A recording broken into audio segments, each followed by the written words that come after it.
hello student केनेकुवा आसा आशा करू भाले आसा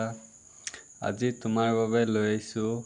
যি সকল ছাত্ৰ ছাত্ৰীয়ে ক্লাছ 9 10 11 আৰু 12 পঢ়ি আছা তোমালোকৰ বাবে লৈ আহিছো তিনটা ইম্পৰ্টেন্ট ফাইনাল এক্সামত আহিবলগীয়া কোৱেশ্চন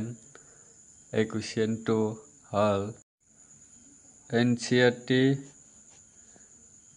এছিয়ান ইউনেস্কোৰ সম্পূৰ্ণ ৰূপটো কি আমি সকলোৱে নাজানি বা ছাত্ৰবিলাকে বহুতেই নাজানে এনচিইআৰটি এছিয়ান ইউনেস্কোৰ সম্পূৰ্ণ ৰূপটো কি আমি যিসকলে নাজানা ইয়াৰ সম্পূৰ্ণ ৰূপটো কি বা ইয়াক কি বুজায়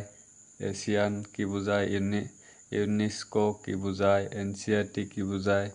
যিসকল ষ্টুডেণ্টে নাজানা ভিডিঅ'টো চাই থাকা মই তোমাক বুজাই দিম সকলো কেইটাই এনচিইআৰটি এছিয়ান ইউনেস্কো তো লেটস গো স্টার্ট ভিডিও তো student এনচিইআরটি full from NCERT N for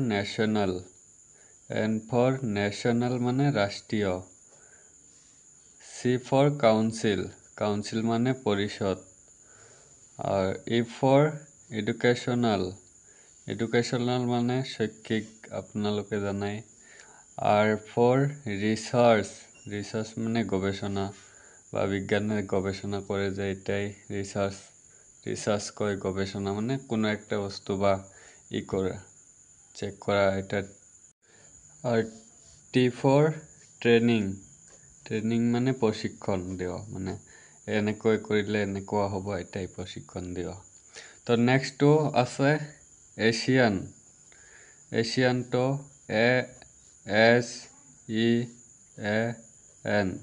Asian A for association মানে একটা সংস্থা বোঝায় সাউথ মানে দক্ষিণ ইস্ট মানে পূর্ব A for মানে এশিয়ান N for মানে ন্যাশনাল ইয়াক কি বুঝাইছে A for association S for south মানে দক্ষিণ E for east মানে পূর্ব S for এশিয়ান মানে Asia are N for nation মানে জাতিসমূহ বুঝায় ইয়াকে কৈছে আর নেক্সট আছে ইউনেস্কো এটা ভেরি ইম্পর্টেন্ট এটা কোয়েশ্চন ইউনেস্কো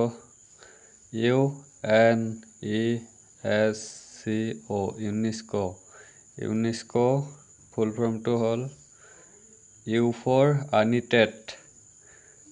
আনিটেড মানে সংযুক্ত N for নেশন মানে রাষ্ট্রসমূহ E for educational মানে শৈক্ষিক আর S for সাইন্টিফিক মানে বৈজ্ঞানিক বুঝায় C for কালচারাল মানে সাংস্কৃতিক কালচার বা কোনো একটা কালচার প্রোগ্রাম হলে এটাই সাংস্কৃতিক বুঝায়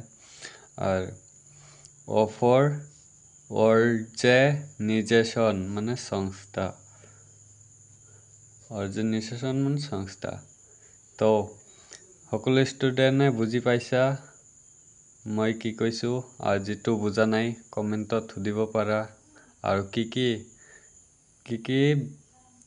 টপিকৰ বাবে আৰু নোট লাগে মোক খুদিবা আৰু কি ফুল ফৰ্ম নাজানা মোক খুদিলে হল মই কৈ দিম থ্যাংক ইউ